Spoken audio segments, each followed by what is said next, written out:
Brought to you by KR Mangalam University. We provide you the platform to turn your dreams into reality. Give wings to your aspirations with KR Mangalam University. नमस्कार, आपके साथ मैं हूं दीपिका शर्मा और आप देख रहे क्राइम तक। भारत और पाकिस्तान की जो टेंशन्स है वो लगातार जारी है। कल से जो तस्वीर सामने आ रही है उसमें देखा जा सकता है कि भारत ने किस तरीके से पाकिस्तान के ड्रोन्स को नष्ट कर दिया है। लेकिन अब पाकिस्तान क्योंकि कर्ज पर जीता है, भीख मांगता है, पैसों की गुहार लगा रहा है लगातार।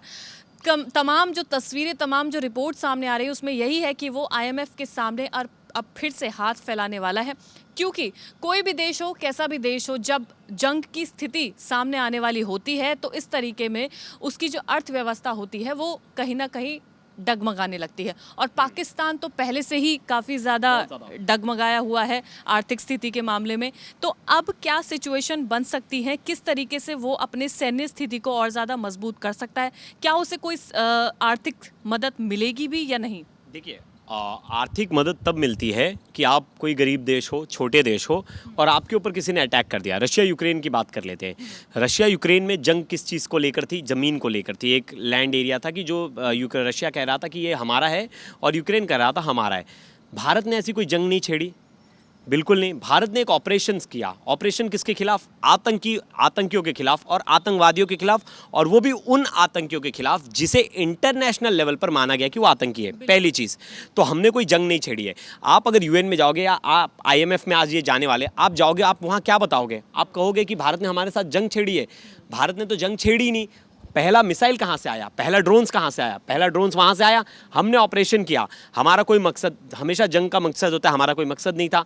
हमारा सिर्फ ऑपरेशन था कि हमें आतंकियों को मारना, वापस आना है। हमने सिविलियंस को टारगेट ही नहीं किया। बिल्कुल। इसी बीच जब IMF की बात हो रही है तो ब्रीफ में बता देते हैं कि जो पाकिस्तान है, IMF की वेबसाइट के मुताबिक उसने 31 मार्च 2025 तक पाकिस्तान का कर्ज 6.2 बिलियन अमेरिकी डॉलर है। यानी कि वो पहले से ही इतने कर्ज में डूबा हुआ है और अब क्योंकि भारत के साथ उसकी टेंशन्स नज़र आ रही हैं तो ऐसे में वो IMF के सामने और गुहार लगाएगा पैसे मांगने की।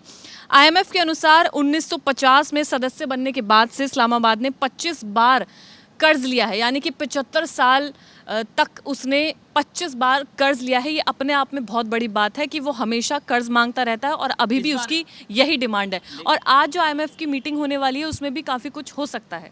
बाई चांस मिल भी जाए उन्हें पैसा, क्योंकि भारत कभी ऐसा कर्ज मांगने नहीं किया। भारत ने कभी अपने आप को छोटा नहीं दिखाया। भारत ने आर्थिक लेवल पे एक टाइम था, समय था, बहुत लोगों ने हेल्प की, लेकिन भारत इतना कैपेबल है आज के समय में। और भारत का आप देखो, ट्रेड देखो, ग्रोइंग इकोनॉमिक है। अब देखो, युद्ध वाली स्थिति एक एग्जांपल से कोट करना चाहूँगा। पाकिस्तान में एक सिचुएशन ऐसा आता है, अगर वहाँ युद्ध हो रहा है तो वहाँ सब्सिडी रोक दी जाती है और वहाँ पूरा देश ही सब्सिडी पे चल रहा है। तो वहाँ इंटरनल कॉन्फ्लिक्ट हो गया है। वहाँ के लोग बोल रहे हैं भाई युद्ध मत होने दो। क्यों? उनका एक ही रीज़न है, अरे युद्ध हुआ तो सरकार हमारे बैंक अकाउंट में पैसे रोक देगी, सरकार हमारा सब्सिडी रोक देगी। मतलब उन्हें जो राशन पानी हर चीज़ मिलता है उस पर से सब्सिडी कट कर दिया जाएगा। वहाँ के लोग ये नहीं चाह रहे। युद्ध कौन चाह रहा है? सिर्फ वहाँ की सेना। वहाँ की सेना वैसा कॉन्फ्लिक्ट सिचुएशन क्रिएट कर दे रही है। आपको पता होगा भुट्टो जो है बार बार युद्ध और बार बार आतंकवाद को सपोर्ट करते हैं। उनकी माँ की जो हत्या कर दी गई थी वो भी आतंकवादियों के तरफ से की गई थी और वहाँ के आतंकवादियों ने ही उनकी हत्या की थी। बाद में क्या हुआ? आतंकवाद तो हटा नहीं पाकिस्तान से पूरी तरह से। अब वो जब किसी भी देश के पास जाएंगे वो हेल्प मांगने, तो किस मुँह से जाएंगे? वो बोलेंगे कि हमने भारत पे हमला किया, हमें पैसा दो। बिल्कुल। कोई भी आर्थिक लेवल पे उनकी कोई हेल्प नहीं होने वाली। और देखिए, सबसे इंपॉर्टेंट चीज़ थी चाइना, जो उनका बैकबोन कहा जाता था, चाइना कहीं भी खुल के उनके साथ नहीं आ रहा है। और अगर चाइना उनकी हेल्प करने जाएगा तो उनके रिलेशन किसके साथ खराब होंगे? USA से। USA ने उन्हें क्या दिया है? USA ने उन्हें फाइटर जेट दिया है, F-17, F-16। USA अपने फाइटर जेट्स को मांग लेगा। तो पाकिस्तान दोनों तरफ से मतलब एक तरह से कहा जाए कि दोनों तरफ से उसकी बैंड बजी पड़ी है। लेकिन पाकिस्तान को तो फाइनेंशियली भी कतर हो गया, सऊदी अरब हो गया, चाइना हो गया, ये सब सपोर्ट करता है आपको। वो फाइनेंशियली उसको सपोर्ट करता है जब फाइनेंशियली आप वीक हो किसी और सेक्टर में। अभी आप युद्ध वाली स्थिति में हो। अभी पाकिस्तान तो हर तरीके से वीक। अभी पाकिस्तान का सपोर्ट करना मतलब भारत से आपके रिलेशन खराब होना। चाइना बिल्कुल मैंने आपको कहा ना, अगर सिर्फ मैं समझाना चाहता हूँ, चाइना क्या कर रहा है? एक सीवे रोड बना रहा है, पूरा सबसे बड़ी रोड टनल बना रहा है, जिसके लिए वो एक तरह से कहा जाए कि सबसे ज़्यादा एरिया कवर करेगा। USA नहीं चाहता वो बने। अगर चाइना इस वक्त अपने प्रोडक्ट्स को दांव पे लगा दे और वो यूएस पाकिस्तान को सपोर्ट करे, इससे यूएस पूरी तरह से तिलमिला जाएगा। यूएस अपना सपोर्ट खींच लेगा, यूएस अपना सपोर्ट खींच लेगा, मतलब इनडायरेक्टली यूएस का जो पूरा सपोर्ट है वो किस पे, भारत पे, और भारत पे जब सपोर्ट मिल रहा है, रशिया का सपोर्ट है, तो पाकिस्तान, हाँ, वर्ल्ड बैंक देखता है कि किन स्टेट्स का दबाव ज़्यादा है। अगर यूएस वगैरह यूरोपियन कंट्रीज़ का दबाव ज़्यादा है पाकिस्तान की तरफ, तब उसे और ज़्यादा लोन देता है। जब देखेगा कि पाकिस्तान का कोई सपोर्ट ही नहीं। अब देखिए आईएमएफ को दो बड़े भागीदार हैं, एक है चाइना और एक है यूएसए जो सबसे ज़्यादा फंड देता है। अगर उसमें से एक देश भी नाराज़ हो गया तो वो पाकिस्तान के लिए बहुत ही ज़्यादा विफल वाली स्टोरी होगी, ऐसा कि पाकिस्तान पूरा फंस गया है। अब पाकिस्तान पूरी तरीके से फंस चुका है, चाहे वो आप फाइनेंशियल उसके क्राइसिस ले लो, चाहे सैन्य स्थिति में ले लो। जिस वक्त अभी वो जिस सिचुएशन में है, ना वो इधर का रहा है ना उधर का रहा है, और इन सब की एक ही जड़ है, वो है आतंकवाद, क्योंकि वो उसको सपोर्ट कर रहा है। एक दिन पहले जो यूएस के एम्बेसडर्स हैं उनको एक एडवाइजरी जारी हुई कि आप लाहौर छोड़ दें और सेफ ठिकानों पे चले जाएं। भारत के लिए तो कोई एडवाइजरी नहीं दी, क्योंकि सबको पता है, हर देश को पता है भारत कितना ज़्यादा सेफ है, भारत कितना ज़्यादा सक्षम है।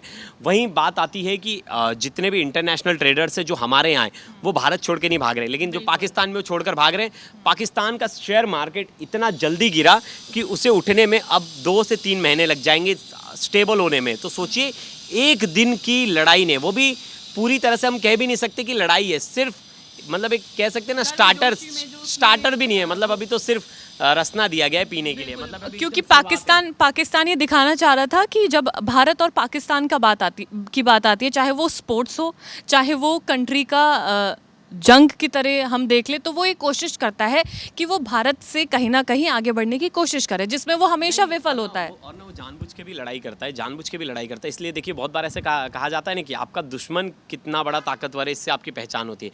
तो पाकिस्तान की कोई पहचान है नहीं, तो वो सोचता है मैं भारत से ही लड़ लूँगा ना, तो इंटरनेशनल लेवल पर मेरी पहचान तो बन जाएगी। हमारा कोई अस्तित्व है ही नहीं इंटरनेशनल लेवल पर, डिप्लोमेसी लेवल पर कोई भी हमारा अस्तित्व नहीं है। तो वो अस्तित्व बनाने के चक्कर में भी कहीं ना कहीं वो जानबूझकर भारत को वो गुस्सा दिलाने की कोशिश करता है कि भारत को रिटेलिएट करे, इसका हम जवाब दे, हम भले ही मारे जाएंगे, हम भले ही हार जाएंगे, लेकिन हमारा नाम होगा कि हम भारत से लड़े। और ये तो हमने कल देख भी लिया कि जिस तरीके से उसने कोशिश की थी घुसने की भारत में ड्रोन्स के जरिए, किस तरीके से उनको नष्ट किया गया। लेकिन सबसे बड़ा सवाल अब ये है, कल रात इस तरीके का उसने नापाक हरकत की, जहाँ सैन्य ठिकानों को उसने निशाना बनाया, रिहायशी इलाकों को निशाना बनाया। अब आज की रात फिर से आने वाली है। आज की रात अब पाकिस्तान क्या सोच रहा होगा कि एक अगर अंदाज़ा लगाया जाए। मैं आपको एक चीज़ बताऊँ, पाकिस्तान एक ऐसी दुम है जो कभी सीधी नहीं होने वाली। तो पाकिस्तान कभी सुधरने वाला नहीं है। वो फिर से उसके नापाक तरीके से, वो नापाक इरादों से वो वापस फिर से हमला करने की कोशिश करेगा, और भारत पूरी तरह से तैयार है। ऐसा नहीं कि भारत चुप बैठा है, उनके यहाँ से अगर 1 ड्रोन आएगा तो यहाँ से 100 ड्रोन जाएंगे। अगर इसकी क्षमता रखता है, पाकिस्तान रखता है कि वो लड़ सकता है, तो वो आगे ऐसी गुस्ताखी करे। भारत पूरी तरह से तैयार है, अगर ऐसी गुस्ताखी करना चाहता है तो करे।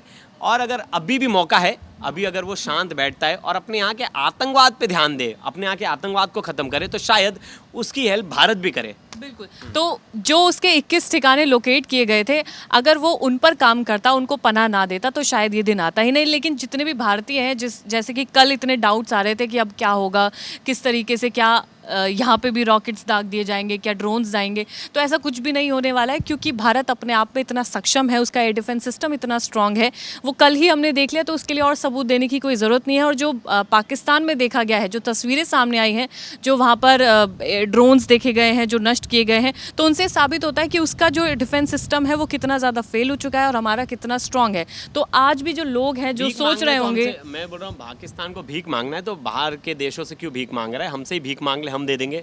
हम बहुत स्ट्रांग है, हमारे पास बहुत पैसा है भारत के पास, और भारत अपने आप फिलहाल वो अगर समझदारी दिखाए और अपने आप को यहीं पर रोक दे तो ज़्यादा मांगना चाहिए। पाकिस्तान गलत भीख मांग रहा है, पाकिस्तान पैसों की भीख मांग रहा है, उसे अभी रहम की भीख मांगनी चाहिए, क्योंकि वो जिस कागार पे खड़ा है, वो बारूद के गोले पे खड़ा है, फट गया तो पाकिस्तान इस बार तो बहुत मुश्किल है।